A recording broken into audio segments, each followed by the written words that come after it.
To Abuse Changes You, a podcast about what happens after the door closes, after the lies, after the silence, and after you finally leave. Here we talk about the part no one warned you about, the fear, the guilt, the rebuilding, and the healing. No pretty versions, just truth. I'm Cynthia, a survivor still finding her way, and this is Abuse Changes You. Hi, and welcome back to Abuse Changes You. I'm Cynthia. Today we're talking about something that can change your entire direction of your life. Trusting yourself at the very first sign. Not the fifth red flag, not the 10th red flag, the first one. Because after abuse, learning to notice the signs early and act on them is how we protect our future. Trigger. This episode, we're going to talk about boundary violations and uncomfortable situations. If anything feels heavy, it is okay to pause and take care of yourself. Most of us didn't end up in an abusive relationship because we were careless.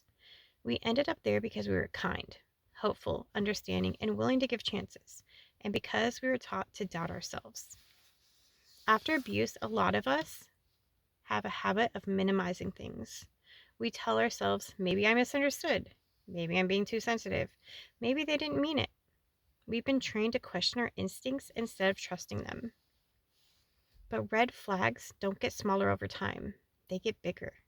And the sooner you listen to yourself, the safer you stay. I wanted to share a story from my own life. This happened after I had already stopped seriously dating. I decided to meet somebody, just casually. I met a guy from a dating site and agreed to stop by his house quickly just to meet him. Just a quick hello, nothing serious. I was actually on the way to my son's birthday, so I told him I was coming in for a few minutes and then I had to leave. When I went to leave, he grabbed my face to kiss me. Hard.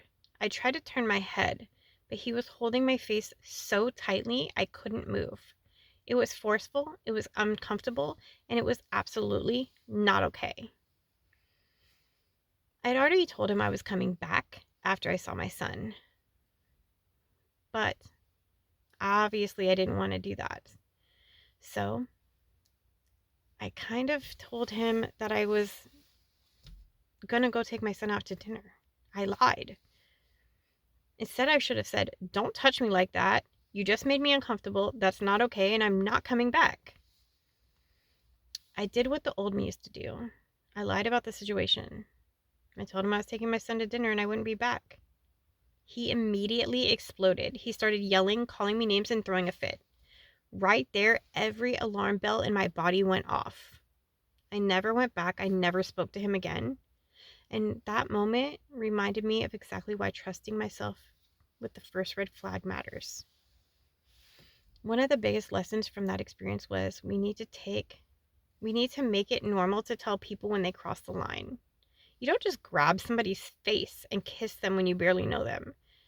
You don't ignore somebody when they're trying to turn their head away from you. It should have been okay to say out loud, "No, that's not okay." I wish I was healed enough back then to say it directly to him. "You just made me really uncomfortable.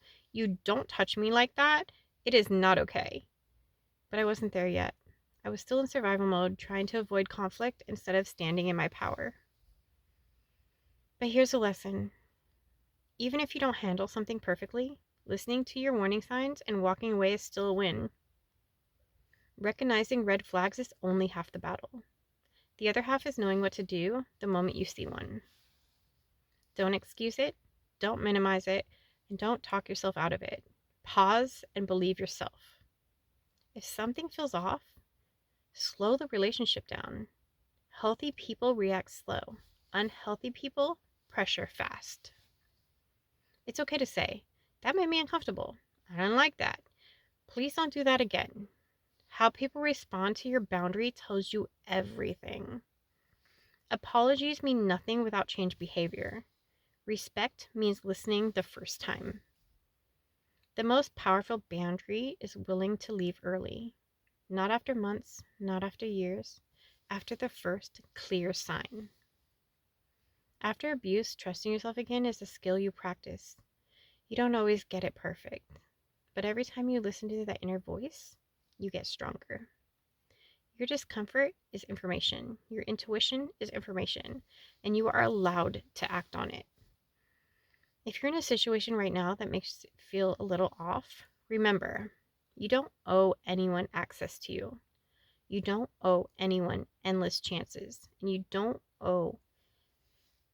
don't have to wait for things to get worse to leave.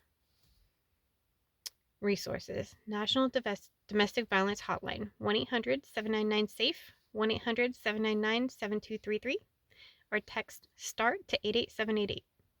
START to 88788. I wanted to do this episode because learning to trust the first warning signs can change everything. You don't need proof. You don't need to justify it. Your comfort and safety is enough. Next episode, we're going to talk about how abuse isn't always physical. Thank you for being here with me today. Wherever you're listening from, take a breath. You are safe in this moment. You're stronger than you know. From one survivor to another, I see you, I believe you, and you're not alone. Thank you for being here with me today. I'll talk to you next episode.